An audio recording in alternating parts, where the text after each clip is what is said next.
السلام علیکم ورحمۃ اللہ وبرکاتہ۔ بسم اللہ الرحمن الرحیم۔ محترم ناظرین کرام، آپ اس ویڈیو میں جان سکیں گے کہ حضرت ذوالقرنین کون تھے، ان کا تعارف کیا ہے۔ حضرت ذوالقرنین اور حضرت خضر کا آپس میں کیا رشتہ تھا؟ حضرت ذوالقرنین کی بادشاہت کتنی تھی؟ دنیا میں سب سے بڑے 4 بادشاہ کون ہوئے ہیں؟ حضرت ذوالقرنین نے یاجوج ماجوج کے لیے دیوار کہاں بنائی اور کیوں بنائی؟ حضرت ذوالقرنین نبی ہیں یا نہیں؟ ان سب سوالوں کے جواب اور اس کے علاوہ اور بہت کچھ اس ویڈیو میں آپ جان سکیں گے۔ تو آئیے ناظرین کرام، اللہ پاک کے پاک کلام قرآن مجید فرقان حمید سے آیات بینات سنتے ہیں۔ سورہ کہف آیت نمبر 83، اللہ رب العالمین کا فرمان، وَيَسْأَلُونَكَ عَنْ ذِي الْقَرْنَيْنِ قُلْ سَأَتْلُو عَلَيْكُمْ مِنْهُ ذِكْرًا۔ ترجمہ کنز ایمان، اور تم سے ذوالقرنین کو پوچھتے ہیں، تم فرماؤ میں تمہیں اس کا مذکور پڑھ کر سناتا ہوں۔ وَيَسْأَلُونَكَ، اور آپ سے سوال کرتے ہیں۔ سورہ بنی اسرائیل کی آیت نمبر 85 کی تفسیر میں بیان ہوا تھا کہ کفار مکہ نے یہودیوں کے مشورے سے سید المرسلین خاتم النبیین صلی اللہ تعالی علیہ وآلہ وسلم سے اصحاب کہف اور حضرت ذوالقرنین رضی اللہ تعالی عنہ کے بارے میں سوال کیا۔ سورہ کہف کی ابتدا میں اصحاب کہف کا قصہ تفصیل سے بیان کر دیا گیا، اور اب حضرت ذوالقرنین رضی اللہ تعالی عنہ کے بارے میں بتایا جا رہا ہے۔ حضرت ذوالقرنین رضی اللہ تعالی عنہ کا مختصر تعارف۔ آپ رضی اللہ تعالی عنہ کا نام اسکندر اور ذوالقرنین لقب ہے۔ مفسرین نے اس لقب کی مختلف وجوہات بیان کی ہیں، ان میں سے 4 بیان کی جاتی ہیں۔ نمبر 1، آپ رضی اللہ تعالی عنہ سورج کے طلوع اور غروب ہونے کی جگہ تک پہنچے تھے۔ نمبر 2، آپ رضی اللہ تعالی عنہ کے سر پر 2 چھوٹے ابھار سے تھے۔ نمبر 3، انہیں ظاہری اور باطنی علوم سے نوازا گیا تھا۔ نمبر 4، یہ ظلمت اور نور میں داخل ہوئے تھے۔ یہ حضرت خضر علی نبینا وعلیہ الصلاۃ والسلام کے خالہ زاد بھائی ہیں۔ انہوں نے اسکندریہ شہر بنایا اور اس کا نام اپنے نام پر رکھا۔ حضرت خضر علی نبینا وعلیہ الصلاۃ والسلام ان کے وزیر اور صاحب لواء تھے۔ دنیا میں 4 بڑے بادشاہ ہوئے ہیں، ان میں سے 2 مومن تھے، حضرت ذوالقرنین رضی اللہ تعالی عنہ اور حضرت سیدنا سلیمان علی نبینا وعلیہ الصلاۃ والسلام، اور 2 کافر تھے، نمبر 1 نمرود اور نمبر 2 بخت نصر۔ اور 5ویں بڑے بادشاہ حضرت امام مہدی رضی اللہ تعالی عنہ ہوں گے۔ ان کی حکومت تمام روئے زمین پر ہوگی۔ حضرت ذوالقرنین رضی اللہ تعالی عنہ کی نبوت میں اختلاف ہے۔ حضرت مولا علی کرم اللہ تعالی وجہہ الکریم نے فرمایا کہ وہ نہ نبی تھے نہ فرشتے، بلکہ اللہ عز و جل سے محبت کرنے والے بندے تھے۔ اللہ عز و جل نے انہیں محبوب بنایا۔ تفسیر جمل سورۃ الکہف تحت الآیہ، تفسیر مدارک سورۃ الکہف تحت الآیہ، تفسیر قرطبی سورۃ الکہف تحت الآیہ، الجزء العاشر تفسیر خازن سورۃ الکہف تحت الآیہ۔ فأتبع سببا حتى إذا بلغ مغرب الشمس وجدها تغرب في عين حمية ووجد عندها قوما قلنا يا ذا القرنين إما أن تعذب وإما أن تتخذ فيهم حسنا۔ ترجمہ کنز الایمان۔ تو وہ ایک سامان کے پیچھے چلا یہاں تک کہ جب سورج ڈوبنے کی جگہ پہنچا اسے ایک سیاہ کیچڑ کے چشمے میں ڈوبتا پایا، اور وہاں ایک قوم ملی۔ ہم نے فرمایا اے ذوالقرنین، یا تو انہیں سزا دے یا ان کے ساتھ بھلائی اختیار کرے۔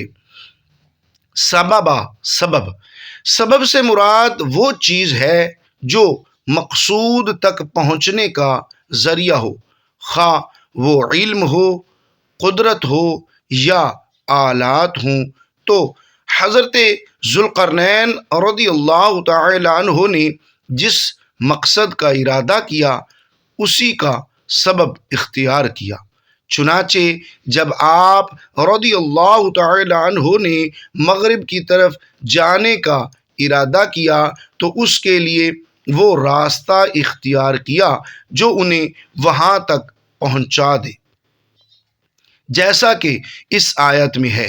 اور جب انہوں نے مشرق کی طرف جانے کا ارادہ کیا تو وہ اس راستے پر چلے جو انہیں مشرق تک پہنچا دے۔ تفسیر مدارک سورۃ الکہف تحت الآیہ، تفسیر بیضاوی سورۃ الکہف تحت الآیہ۔ وجدها تغرب فی عین حمیۃ، اسے ایک سیاہ کیچڑ کے چشمے میں ڈوبتا ہوا پایا۔ کس کو؟ سورج کو۔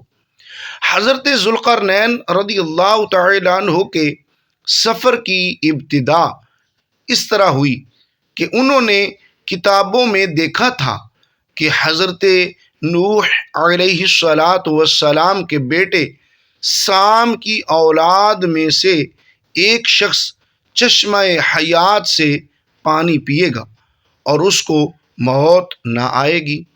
یہ دیکھ کر وہ چشمہ حیات کی طلب میں مغرب و مشرق کی طرف روانہ ہوئے۔ اس سفر میں آپ رضی اللہ تعالی عنہ کے ساتھ حضرت خضر علی نبینا وعلیہ السلام بھی تھے۔ وہ تو چشمہ حیات تک پہنچ گئے اور انہوں نے اس میں سے پی بھی لیا، مگر حضرت ذوالقرنین رضی اللہ تعالی عنہ کے مقدر میں نہ تھا، اس لیے انہوں نے وہ چشمہ نہ پایا۔ اس سفر میں مغرب کی جانب روانہ ہوئے تو جہاں تک آبادی تھی وہ سب منزلیں طے کر ڈالیں اور مغرب کی سمت میں وہاں تک پہنچے جہاں آبادی کا نام و نشان باقی نہ رہا۔ وہاں انہیں سورج غروب ہوتے وقت ایسا نظر آیا گویا کہ وہ سیاہ چشمہ میں ڈوبتا ہے، جیسا کہ دریائی سفر کرنے والے کو پانی میں ڈوبتا معلوم ہوتا ہے۔ تفسیر مدارک سورۃ الکہف تحت الآیہ، تفسیر جمل سورۃ الکہف تحت الآیہ۔ وجد عندها قوما، اور اس چشمے کے پاس ہی ایک قوم کو پایا۔ حضرت ذوالقرنین رضی اللہ تعالی عنہ نے اس چشمے کے پاس ہی ایک ایسی قوم کو پایا جو شکار کیے ہوئے جانوروں کے چمڑے پہنے تھے، اس کے سوا ان کے بدن پر اور کوئی لباس نہ تھے، اور دریائی مردہ جانور ان کی غذا تھے۔ یہ لوگ کافر تھے۔ اللہ تعالیٰ نے الہام کے طور پر فرمایا، اے ذوالقرنین رضی اللہ تعالی عنہ، یا تو انہیں سزا دے اور ان میں سے جو اسلام میں داخل نہ ہو اس کو قتل کر دے، یا اگر وہ ایمان لائیں تو ان کے بارے میں بھلائی اختیار کر اور انہیں احکام شرع کی تعلیم دے۔ بعض مفسرین کے نزدیک اللہ تعالیٰ نے یہ کلام اپنے کسی نبی علیہ السلام سے فرمایا اور انہوں نے حضرت ذوالقرنین رضی اللہ تعالی عنہ سے یہ بات کہی۔ تفسیر مدارک سورۃ الکہف تحت الآیہ۔ قالوا يا ذا القرنين إن ياجوج وماجوج مفسدون في الأرض فهل نجعل لك خرجا على أن تجعل بيننا وبينهم سدا۔ ترجمہ کنز الایمان۔ انہوں نے کہا، اے ذوالقرنین، بے شک یاجوج و ماجوج زمین میں فساد مچاتے ہیں، تو کیا ہم آپ کے لیے کچھ مال مقرر کر دیں اس پر کہ آپ ہم میں اور ان میں ایک دیوار بنا دیں۔ قالو، انہوں نے کہا، ان لوگوں نے کسی ترجمان کے ذریعے یا بلا واسطہ حضرت ذوالقرنین رضی اللہ تعالی عنہ سے اس طور پر گفتگو کی کہ آپ ان کا کلام سمجھ سکتے تھے۔ آپ کا ان لوگوں کی زبان کو سمجھ لینا بھی اللہ تعالی کی طرف سے عطا کردہ جملہ اسباب میں سے ہے۔ ابو مسعود سورۃ الکہف تحت الآیہ۔ ان یاجوج و ماجوج، بے شک یاجوج اور ماجوج یہ یافث بن نوح علیہ السلام کی اولاد سے فسادی گروہ ہیں۔ ان کی تعداد بہت زیادہ ہے، زمین میں فساد کرتے تھے، بہار کے موسم میں نکلتے تھے تو کھیتیاں اور سبزے سب کھا جاتے اور ان میں سے کچھ نہ چھوڑتے تھے اور خشک چیزیں لاد کر لے جاتے تھے۔ یہ لوگ آدمیوں کو کھا لیتے تھے اور درندوں، وحشی جانوروں، سانپوں اور بچھوؤں تک کو کھا جاتے تھے۔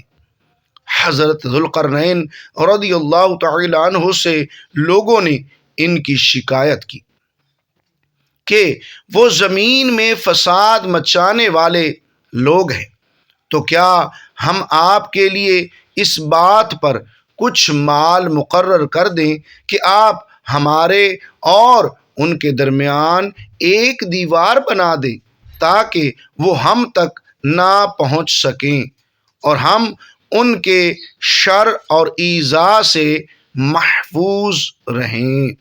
تفسیر خازن سورۃ الکہف تحت الآیہ۔ تفسیر روح البیان سورۃ الکہف تحت الآیہ۔ دیوار ذوالقرنین کہاں ہے؟ بعض لوگ چاہتے ہیں کہ اسے مشہور دیوار چین پر منطبق کریں کہ جو اس وقت موجود ہے اور کئی 100 کلومیٹر لمبی ہے، لیکن واضح ہے کہ دیوار چین لوہے اور تانبے سے نہیں بنی ہوئی اور نہ وہ کسی چھوٹے کوہستانی درے میں ہے، وہ تو ایک عام مسالے سے بنی ہوئی دیوار ہے، اور جیسا کہ ہم نے کہا ہے کہ کئی 100 کلومیٹر لمبی ہے اور اب بھی موجود ہے۔ بعض کا اصرار ہے کہ یہ وہی دیوار مارب ہے کہ جو یمن میں ہے۔ یہ ٹھیک ہے کہ دیوار مارب ایک کوہستانی درے میں بنائی گئی ہے، لیکن وہ سیلاب کو روکنے کے لیے اور پانی ذخیرہ کرنے کے مقصد سے بنائی گئی ہے، اور ویسے بھی وہ لوہے اور تانبے سے بنی ہوئی نہیں ہے۔ جبکہ علماء و محققین کی گواہی کے مطابق سرزمین قفقاز میں دریائے خضر اور دریائے سیاح کے درمیان پہاڑوں کا ایک سلسلہ ہے کہ جو ایک دیوار کی طرح شمال اور جنوب کو ایک دوسرے سے الگ کرتا ہے۔ اس میں ایک ہی دیوار کی طرح کا درہ موجود ہے جو مشہور درہ داریال ہے۔ یہاں اب تک ایک قدیم تاریخی لوہے کی دیوار نظر آتی ہے۔ اسی بنا پر بہت سے لوگوں کا نظریہ ہے کہ دیوار ذوالقرنین یہی ہے۔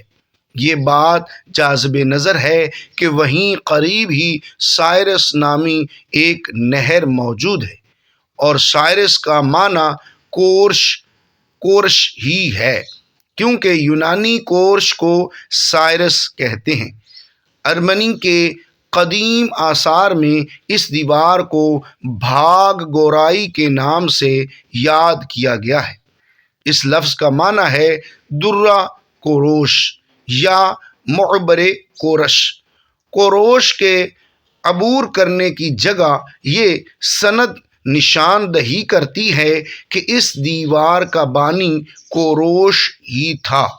محترم ناظرین کرام، آئیے اس ویڈیو میں اچھی اور اسلامی ویڈیوز دیکھنے کے لیے اپنے یوٹیوب چینل قاری الیاس اتاری آفیشیل کو سبسکرائب ضرور کیجیے، اور ویڈیو کو ثواب کی نیت سے لائک اور شیئر ضرور کیجیے، اور ہو سکے تو ویڈیو کے کمنٹس میں اللہ پاک کے 99 ناموں میں سے ایک نام ضرور ٹائپ کیجیے، اور ایک مرتبہ صلی اللہ علیہ وآلہ وسلم ضرور لکھیں۔ جزاک اللہ خیرا کثیرا۔ السلام علیکم ورحمۃ اللہ۔